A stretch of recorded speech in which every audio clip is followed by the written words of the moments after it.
सभी पत्रकार बंधु को मेरी ओर से हार्दिक शुभकामनाएं एवं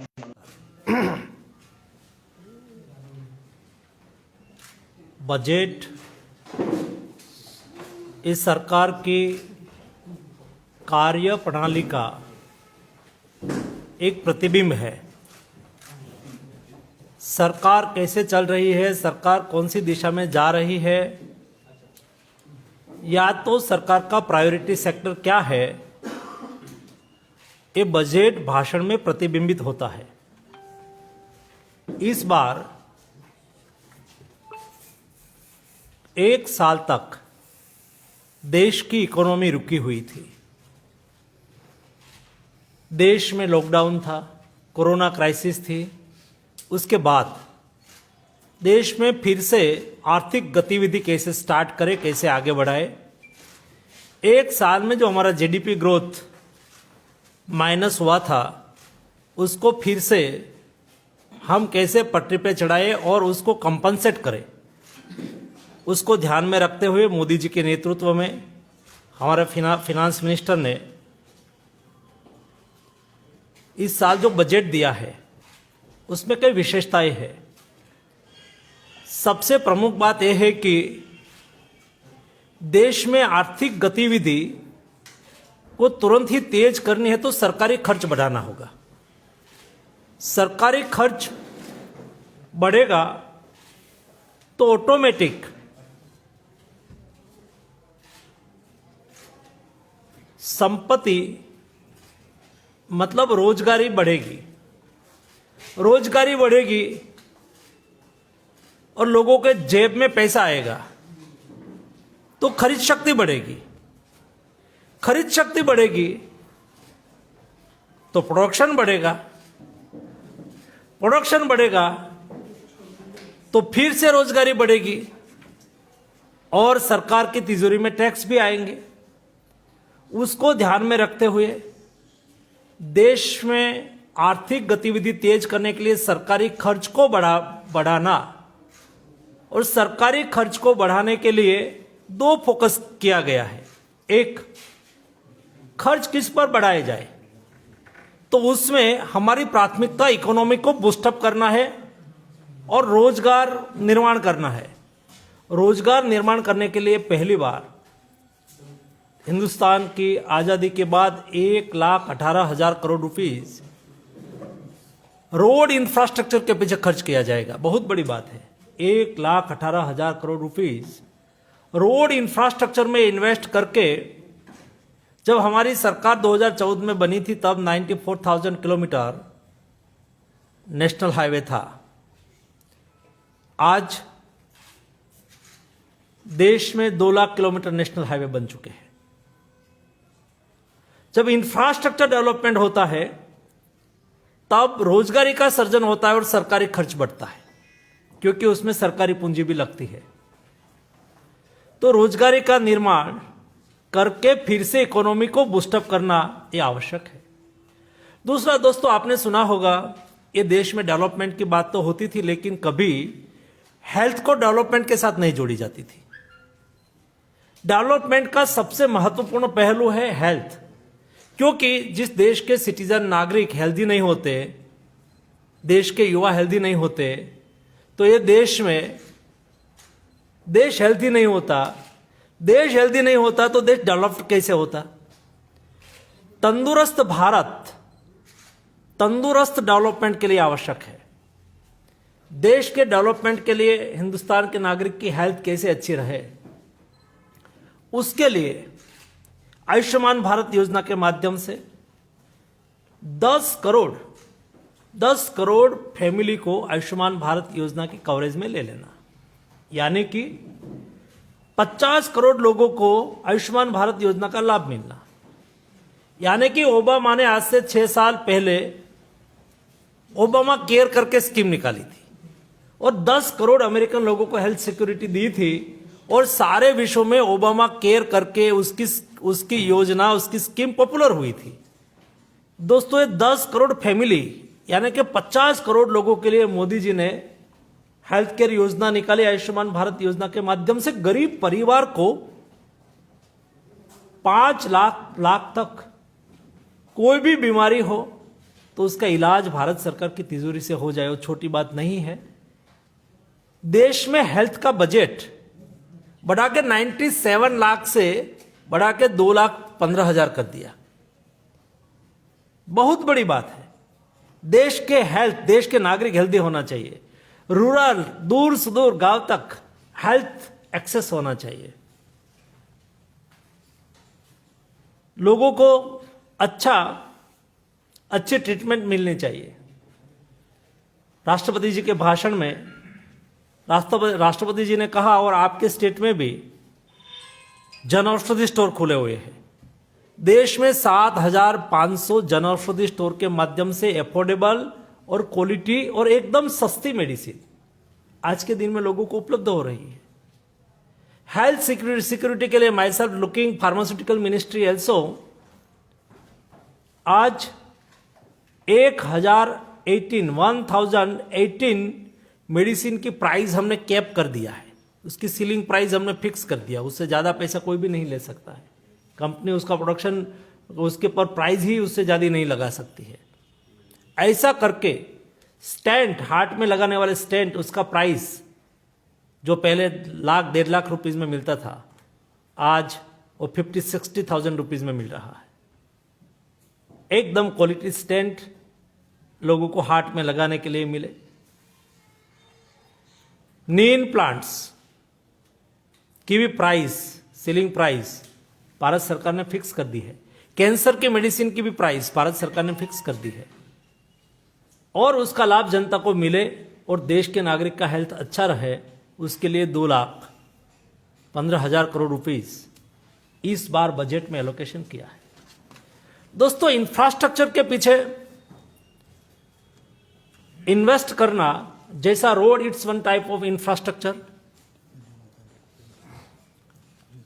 बंदरगाह, port, it's one type of infrastructure. North east को सबसे ज्यादा फायदा होने वाला है, उस दिशा में हमने काम चालू किया है। वो ये है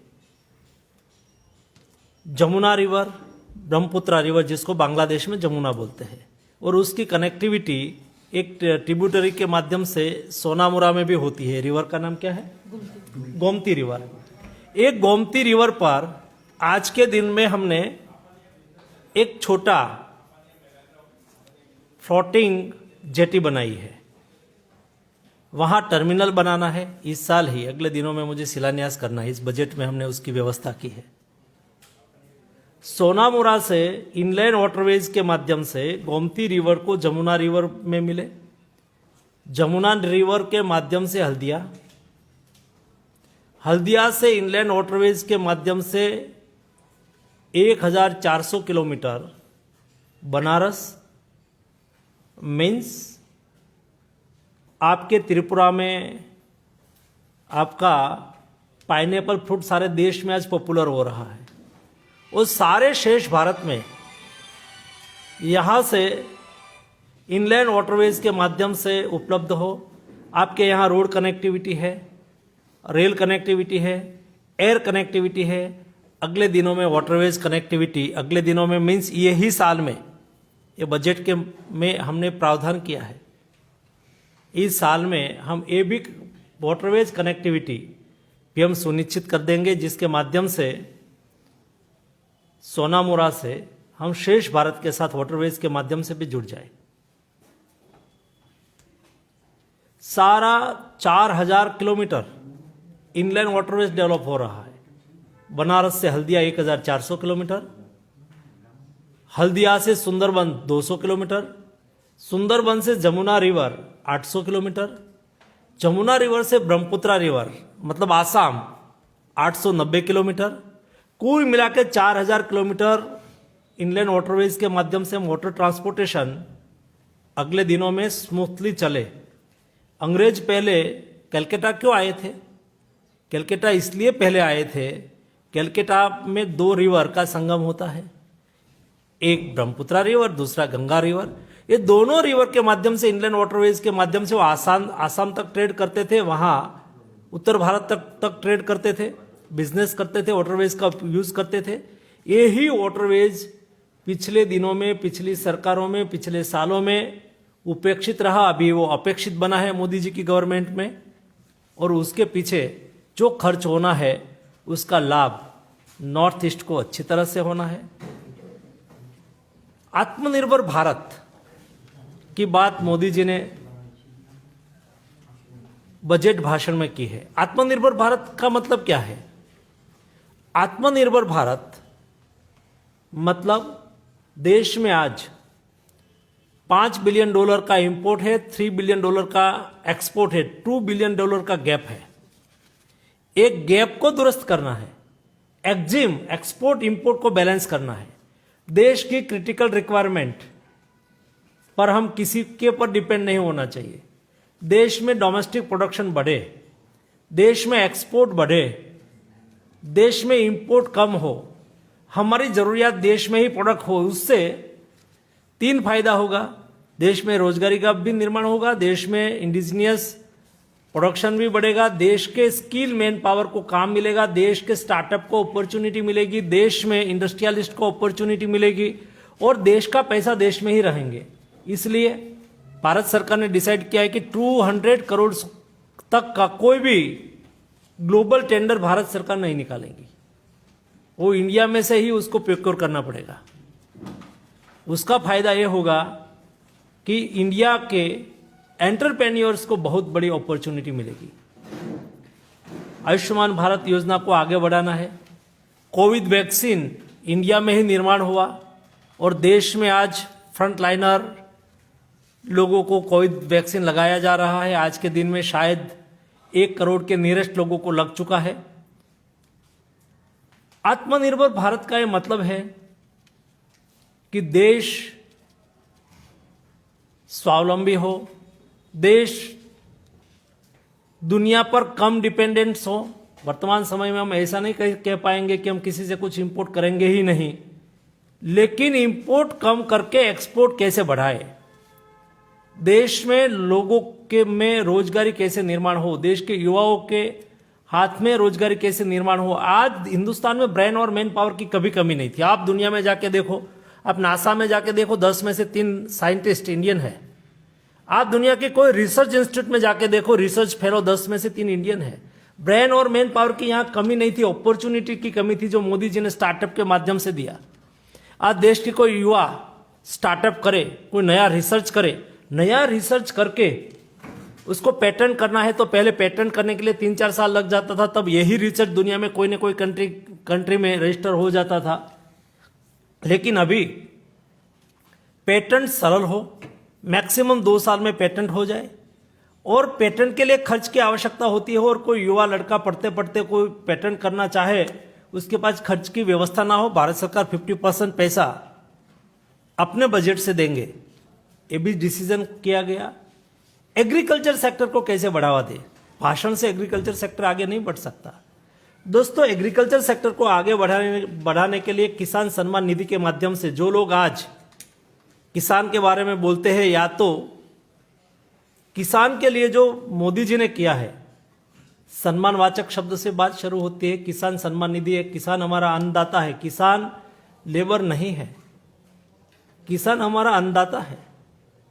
किसान देश की आन बान और शान है। एक किसान को सम्मानित करने के लिए उसके अकाउंट में छोटा किसान हो, अपने एग्रीकल्चर इनपुट्स उसको खरीदना हो तो सुविधा रहे, इसलिए 3 किस्में 6,000 रुपीज़ उसके अकाउंट में डाला जा रहा है और अगले दिनों में वो वैसे ही चालू रहेंगे। एमएसपी से प्रोक्योरमेंट होना, वो भी अगले दिनों में बढ़ाना है, इस बजट में प्रावधान किया गया है।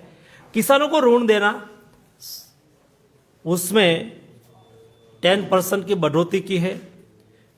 मछुआरे को भी किसान मानना, उसको भी किसान क्रेडिट कार्ड देना।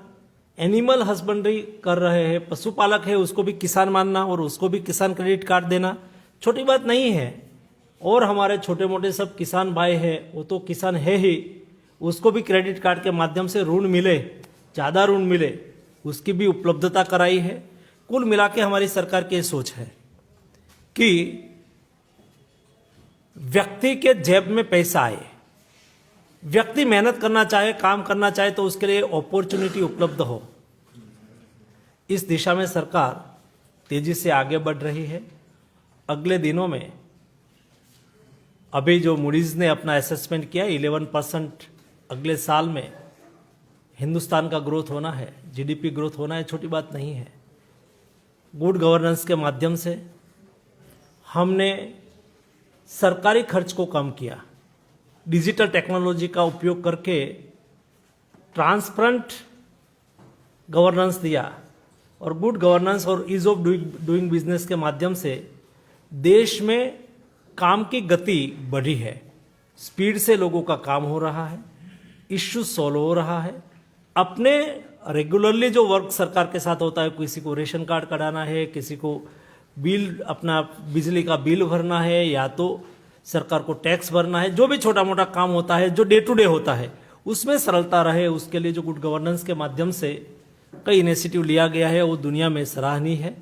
ईज ऑफ डूइंग बिजनेस में इंडिया का क्रम है वो भी बहुत नीचे जा रहा है। आज पहले ईज ऑफ डूइंग बिजनेस में हम 100 एबोव पोजीशन पर थे, आज कम होके 63 पोजीशन पर आ गए हैं। अगले दिनों में और भी हम इस पोजीशन पर ईज ऑफ डूइंग बिजनेस के माध्यम से नीचे लाएंगे और देश को आगे बढ़ाएंगे। मोदी गवर्नमेंट का एक कमिटमेंट है कि देश आत्मनिर्भर बने, देश के युवाओं को रोजगारी मिले।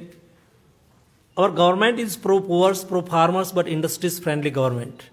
देश में किसान का भी भला होना चाहिए, मजदूर का भी भला होना चाहिए और तो उसकी हितों की भी रक्षा होनी चाहिए। आपने देखा होगा कोविड क्राइसिस में जिस तरह से इंडिया ने हैंडल किया, डेवलप्ड कंट्री में जाओ वहां भी एजिटेशन हुआ, लोगों को असुविधा हुई।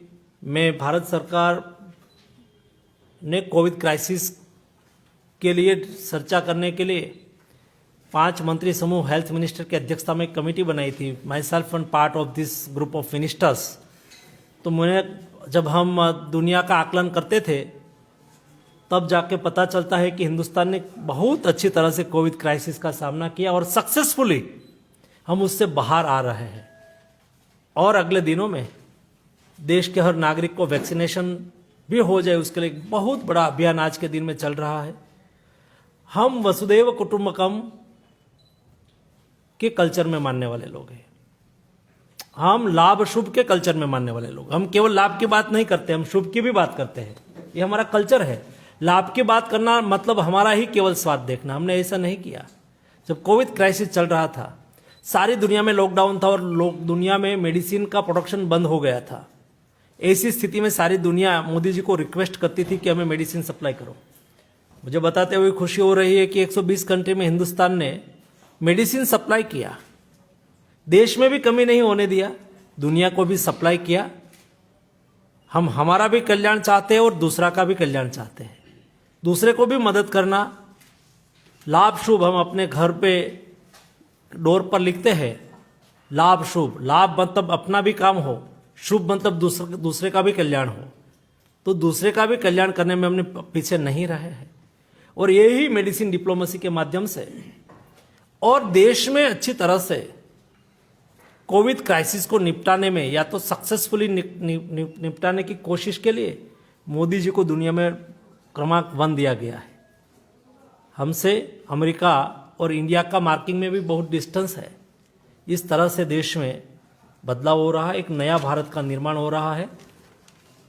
हम सब साथ में मिलके नया भारत का निर्माण करें और नया भारत एक ऐसा भारत हो जो आत्मनिर्भर हो, जो स्वस्थ हो, स्वाभिमानी हो, हमारे देश के युवाओं को रोजगार सृजन करने वाला हो, इंडस्ट्रीज फ्रेंडली हो और देश में आवश्यकता के अनुसार हमारा इंफ्रास्ट्रक्चर डेवलपमेंट भी हो।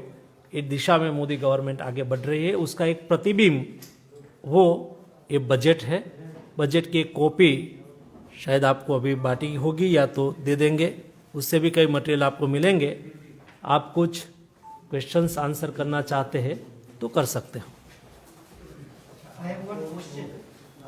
I would like to speak in English because I am not very conversant with Hindi. My question is that we are informed that you will be lay the foundation stone for that jetty, RCC jetty. Is it right?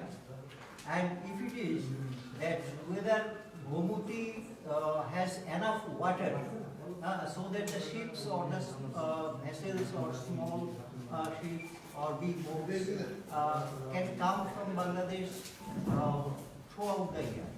This is one question, and another is that Ashuganj port is just 50 kilometers away from Agartala town. So earlier from Bangladesh side, they had demanded to modernize and improve the port and also to construct a jetty there. So have you any planning regarding this? Good question. Ashuganj to Sonamura और आशुगंज और सोनामुरा के बीच में थोड़ा dredging का issue है और dredging अभी हमने स्टार्ट किया है, तो 3-4 महीने में हम उसको ड्रेजिंग कर लेंगे। It's one thing. Second thing, Ashuganj to Sonamura इस रूट में आने के लिए उसका जो स्ट्रक्चर है वो लो स्ट्रक्चर है, तो वहाँ बड़ी शिप नहीं जा सकती है। मैं वहाँ अभी छोटे छोटे वेसल्स तो वैसे ही चलते हैं, बड़ी वेसल्स लाना चाहता हूँ जिसके माध्यम से, और बड़ी वेसल्स लाने के लिए बड़ा इंफ्रास्ट्रक्चर की आवश्यकता है। आज मैंने वहाँ जेटी लगाई है, उससे होने वाला नहीं है। मैं त्रिपुरा को शेष भारत से जोड़ना चाहता हूँ। माननीय मुख्यमंत्री जी से मेरी बात हो रही थी, हम चाहते हैं कि अभी भारत सरकार ने प्रोटोकॉल रूट में चट्टोग्राम और मोंगला पोर्ट, जो आपके यहाँ पुराने समय में उससे ही ट्रेड होता था, चट्टोग्राम और मोंगला पोर्ट को हमने प्रोटोकॉल रूट में ले लिया है। मतलब हमारा वेसल्स वहाँ कॉल कर पाएंगे और वहाँ से बाय रोड ट्रक त्रिपुरा भी आएंगे और बाय रोड त्रिपुरा से वहाँ जाएंगे भी। It's one option. वाटरवेज के माध्यम से हम चट्टोग्राम जाएं और चट्टोग्राम से वेसल्स के माध्यम से मिडल ईस्ट में हमारा फ्रूट वेजिटेबल डंप करें, तो बहुत बड़े किसानों की रोजगार और किसानों की इनकम की अपॉर्चुनिटी मुझे दिख रही है। इसलिए मुझे सोनामुरा में एक अच्छा इंफ्रास्ट्रक्चर स्टार्ट करना है। उसका डीपीआर अभी बन रहा है और अगले दिनों में मैं ही आऊँगा और फाउंडेशन लेइंग करूँगा। तो जिस दिन फाउंडेशन स्टोन लेइंग करूँगा मुझे लगता है कि अगले 2 महीने में कर दूंगा। बजट इस बजट में ही हो गया है और ये बन के मैं 1 साल में पूरा कर दूंगा। ये बनता रहे, उसके पहले मैं वाटरवेज को चालू करने की दिशा में आगे बढ़ रहा हूँ। जैसे एक और टर्मिनल बन रहा हो, दूसरी ओर वाटरवेज का अच्छी तरह से उपयोग स्टार्ट हो जाए और उसका एक बार एक्सपेरिमेंट भी हो जाए। और एक कोई नई बात नहीं है, पुराने समय में चलते ही थे, लेकिन ये सब उपेक्षित हो गए, वो फिर से चालू करना है। विदाउट हम वाटरवेज से त्रिपुरा को नहीं जोड़ेंगे, करीमगंज को नहीं जोड़ेंगे, हम आसाम को धुबरी को नहीं जोड़ेंगे, तब तक मेरे नॉर्थ ईस्ट की एग्रीकल्चर को अच्छी तरह से हम सपोर्ट नहीं कर पाएंगे। वाटरवेज के माध्यम से एग्रीकल्चर ग्रोथ मुझे दिखाई दे रहा है। यहाँ की प्रोडक्शन को नेशनल और इंटरनेशनल मार्केट, यहाँ से हम शेष भारत में ले जाएंगे, यहाँ से आसाम जाएंगे, आसाम से आगे जाएंगे, टाइम भी जाएगा, खर्च भी बढ़ेगा, लॉजिस्टिक कॉस्ट भी बढ़ेगी। बाय वाटरवेज से ये कम हो जाएंगे, लॉजिस्टिक कॉस्ट भी कम हो जाएगी। और दूसरा, हम ऐसे क्षेत्र में है, नॉर्थ ईस्ट का लोकेशन और यहाँ की रीच में अच्छी तरह से यहाँ ऑर्गेनिक फार्मिंग हो ही रहा है, लेकिन ऑर्गेनिक फार्मिंग को जोर देके यहाँ का ऑर्गेनिक फ्रूट एंड वेजिटेबल की डिमांड शेष भारत में ही है। मैं दुनिया का मार्केट की तो बाद में बात कर रहा हूँ, हिंदुस्तान में ही इतना बड़ा मार्केट है, उसमें ही इतनी डिमांड है।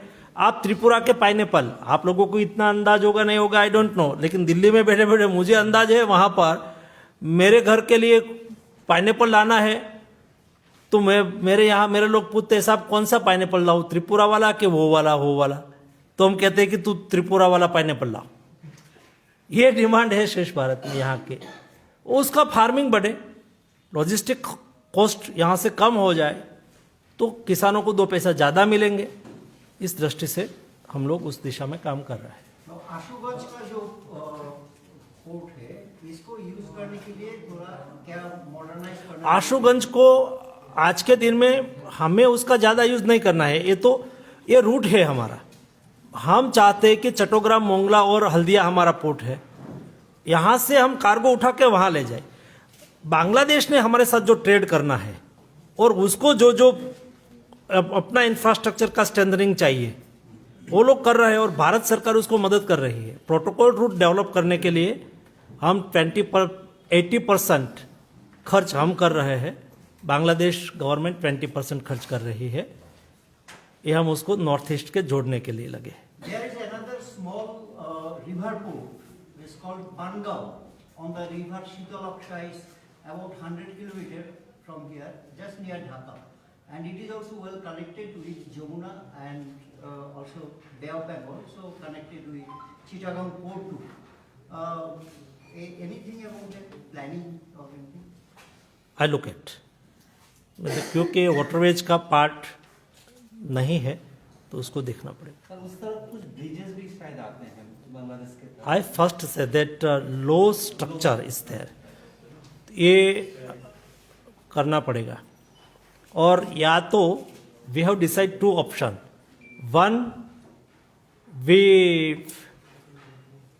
डेवलप टू इंफ्रास्ट्रक्चर, सेकंड हम वेसल्स की डिजाइन ऐसी बनाए जो यही स्ट्रक्चर में चल जाए। तो ये 2-3 काम हमने कई एक्सपर्ट लोगों को दिया है। मैं पहली प्रायोरिटी देता हूँ कि आज के दिन में बहुत टेक्नोलॉजी अपग्रेड हो चुकी है। 1 मीटर ड्राफ्ट में भी 50 टन कार्गो लेके चलने वाले, 100 टन कार्गो लेके चलने वाले वेसल्स उपलब्ध हो गए हैं। तो ऐसे वेसल्स जिसमें आपको हाइट भी ज़्यादा नहीं चाहिए और लो स्ट्रक्चर हो तो भी चल जाए, इस दिशा में हमने काम करना शुरू किया है। Sir, you spoke about generic medicine. But the major hurdle in the generic medicine, I believe, is prescribing. So, is there any way you make it mandatory so that at least in the government hospital it is prescribed? आज के दिन में government hospital को Indian medical council के माध्यम से एक सभी को लेटर दिया है, एडवाइजरी जारी की है कि आप जेनरिक मेडिसिन लिखो।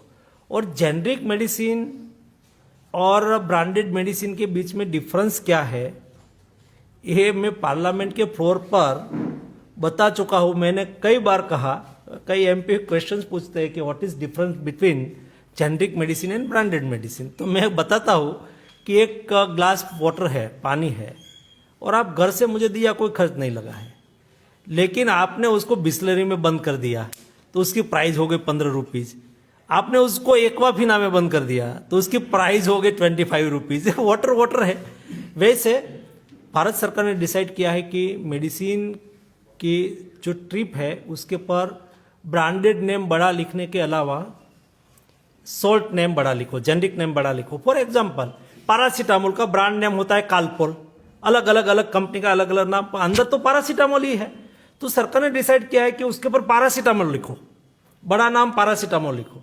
हमारी तो कठिनाई ये है, पिछले दिनों में, मैं कोई ये विषय में नहीं जाना चाहता हूँ, कोई पिछली गवर्नमेंट को क्रिटिसाइज करना मेरा काम नहीं है, हम क्या कर रहे हैं बताना मेरा काम है। लेकिन आज अमेरिका में जाके देखो, वहाँ के लोग 4 टैबलेट खाते हैं, उसमें से एक इंडिया में बनी हुई जेनरिक टैबलेट होती है। सारी दुनिया 6 टैबलेट खाती है, तो उसमें से इंडिया में बनी हुई 1 टैबलेट इंडिया में बनी हुई होती है। दुनिया हमारी जेनरिक मेडिसिन खाते हैं और हम ये उसको ब्रांड के नाम से लोगों को बेचते हैं और लोगों के जेब से पैसा जाता है। तो कैसे कम हो? देश में 7,500 जन औषधि स्टोर के माध्यम से पर डे 25 लाख लोग मेडिसिन लेने के लिए जन औषधि स्टोर पर जाते हैं, क्योंकि आज के दिन में हैबिचुअल डिसीज बढ़ रहा है। क्या है तो डायबिटिक पेशेंट है, परमानेंट मेडिसिन चाहिए, कार्डियक पेशेंट है, परमानेंट मेडिसिन चाहिए, आपको कैंसर है, परमानेंट मेडिसिन चाहिए, बीपी है, परमानेंट मेडिसिन चाहिए। तो ये सब के लिए परमानेंट मेडिसिन चाहिए और महीने में उसका खर्च लग जाता है 400, 500, 1000, जैसा कोई कार्डियक पेशेंट है तो 2-3 हज़ार। आप जन औषधि स्टोर पर जाओ, एक माइंडसेट से निकाल दो कि सरकार के स्टोर होने से मेडिसिन की क्वालिटी कैसी होगी। तो मैं आपको बता दूं कि जन औषधि स्टोर है और सारे देश में है, तो कई स्टेट में तो हमारी सरकार नहीं है, लेकिन मोदी जी का फोटो है तो उसको इरिटेशन होता है, तो तुरंत ही अपने ड्रग्स इंस्पेक्टर को वहां भेजते हैं, जाओ भाई सैंपल लेके आओ, क्वालिटी चेक करो। बार बार क्वालिटी चेक होती है, लेकिन मैंने सिस्टम ऐसी बनाई है, quality medicine, affordable medicine. Affordable कितनी? Maximum 50%, minimum 10%, 20%। मतलब 10 रुपीज की टैबलेट है, यहाँ जन औषधि स्टोर पर आपको 2 रुपीज में मिलेगी। मैक्सिमम कोई ऐसी मेडिसिन है तो 5 रुपीज में, 5 से ज़्यादा नहीं। मैक्सिमम 50%, मिनिमम 10, 20, 30, 10 से 50 के बीच में लो प्राइस में जन औषधि स्टोर मिल रहा है। मैं आज से 3 साल पहले एक जन औषधि स्टोर का उद्घाटन करने के लिए, उस वक्त मेरी सरकार नहीं थी यहाँ पर, लेकिन मैं आया था और अभी मैं मेरी टीम से बात कर रहा था, तो अच्छा यहाँ स्टोर चल रहा है। कोई व्यक्ति प्राइवेट करना चाहे तो भी मैं मदद करूँगा। जरूर नहीं है कि गवर्नमेंट हॉस्पिटल में ही चले, कोई private pharmacist Jan Aushadhi store चालू करना चाहे तो 20% हम कमीशन देंगे, और उसको 3 लाख रुपीस तक हर महीने 10,000 रुपीस देते रहेंगे, जैसे प्राइम समय में शुरू किया हो, और शुरू के समय में आपकी इनकम कम हो तो बंद करने की नौबत ना आए। लेकिन लोगों को सस्ती दवाइयाँ मिलनी चाहिए, ये मोदी सरकार का उद्देश्य है। और डॉक्टर जब तक नहीं लिखेंगे तो हमें मिलेगा? लिखना शुरू कर दिया है। दूसरा, ये जन औषधि स्टोर चलाने वाले पर डिपेंड करता है। डॉक्टर की मीटिंग करे, बातचीत करे, उसको जाके कहे कि लिखो। मुझे एक चिट्ठी लिखी कि आपने जन औषधि स्टोर हमने शुरू करवाया है, लेकिन मेरे यहाँ कोई लिखता नहीं है और मेरा स्टोर चलता नहीं है। तो एक क्षेत्र में मेरा एक बार प्रवास हो रहा था, तो मैंने कहा कि आपके यहाँ जो टाउन में आपने जन औषधि स्टोर चालू किया है, वहाँ कितने डॉक्टर है? तो उन्होंने कहा कि 35 डॉक्टर है। मैंने कहा मैं उसके साथ भोजन लूंगा, सभी को बुलाओ। तो मैं सभी के साथ बैठा और सभी डॉक्टर से बातचीत किया। तो बाद में 1 महीने के बाद उसका कॉल आया मुझे कि साहब पर डे 5-6 हज़ार 7 हज़ार का सेल होने लगा। कोशिश करनी चाहिए तो चल जाता है। सर कोई फर्टिलाइजर फैक्ट्री बनाने की कुछ प्लान है? हमें तो ऑर्गेनिक बनाना है, केमिकल्स यहाँ नहीं बनाना है, उसको ऑर्गेनिक स्टेट बनाना है। ऐसा कुछ प्लान है क्या? ऑर्गेनिक स्टेट, ऑर्गेनिक यहाँ लोकल चलता होगा, और ऑर्गेनिक कई टाइप के होते हैं जी। Achha, I have another question. This is that Tripura is Bangladesh lot, and on the other hand, that Bangladesh is India lot. So we are interrelated. So what is your plan to encourage the Bangladeshi entrepreneurs in Tripura, because it's a industry-starved state? Mutual cooperation है, बांग्लादेश और त्रिपुरा के बीच में trade भी बढ़े अगले दिनों में, और बांग्लादेश और इंडिया के बीच में बायलैटरल कोऑपरेशन भी अच्छा है, परस्पर सहयोग दे रहे हैं हर संभव। भारत सरकार ने अभी भी सबसे पहले कोवैक्सीन हमने उसको दिया है, बांग्लादेश को सबसे पहले हमने कोविड वैक्सीन दिया है, और बांग्लादेश भी प्रोटोकॉल रूट के माध्यम से भारत के डेवलपमेंट में सहयोग कर रहा है, कनेक्टिविटी में सहयोग कर रहा है। आज के दिन में बांग्लादेश की शिप हल्दिया और कलकत्ता तक और इनलैंड वाटरवेज का भी उपयोग करना शुरू कर दिया है, वैसे हमारी भी वेसल्स उसका उपयोग करें।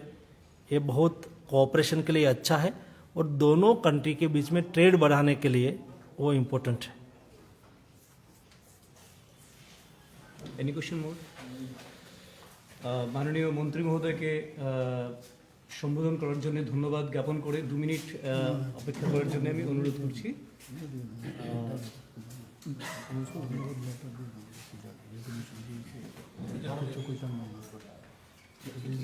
प्रोफेसर साहब आप समाप्त कर दो। ভারতের যশস্বী প্রধানমন্ত্রী আদরণীয় নরেন্দ্র মোদীজির নেতৃত্বে কেন্দ্রীয় অর্থমন্ত্রী নির্মলা সীতারামনজি যে জনমুখী বাজেট পেশ করেছেন সেই বাজেট নিয়ে ত্রিপুরা প্রদেশ বিজেপিও চর্চা করেছেন এবং ত্রিপুরা প্রদেশ বিজেপি এই অভূতপূর্ব ঐতিহাসিক এবং একটা দিশা নির্দেশ দিতে পারে, ভারতের অর্থনীতিকে মজবুত করতে পারে, তার বুনিয়াদকে মজবুত করতে পারে এমন একটা বাজেটের জন্য মাননীয় প্রধানমন্ত্রী এবং কেন্দ্রীয় অর্থমন্ত্রী ওনাদের উদ্দেশ্যে একটা রেজলিউশন প্রস্তাব পারিত করেছে। এখন আমি অনুরোধ জানাবো ত্রিপুরা প্রদেশ বিজেপির মাননীয় সভাপতি প্রফেসর ডক্টর মানিক সাহা মহোদয়কে যে আদরণীয় আমাদের মধ্যে উপস্থিত কেন্দ্রীয় মন্ত্রী শ্রীমান সুব্বাই মান্দারিয়াই ওনার হাতে এটা তুলে দেবেন। আদরণীয় প্রধানমন্ত্রী এবং কেন্দ্রীয় অর্থমন্ত্রী নির্মলা সীতারামনজির উদ্দেশ্যে ধন্যবাদ পত্র।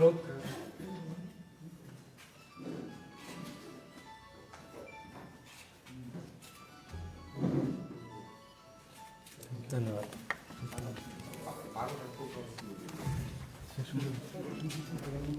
মাননীয় সভাপতি মহোদয়ের অনুমতিক্রমে আজকের এই সাংবাদিক সম্মেলন এখানেই সমাপ্তি ঘোষণা।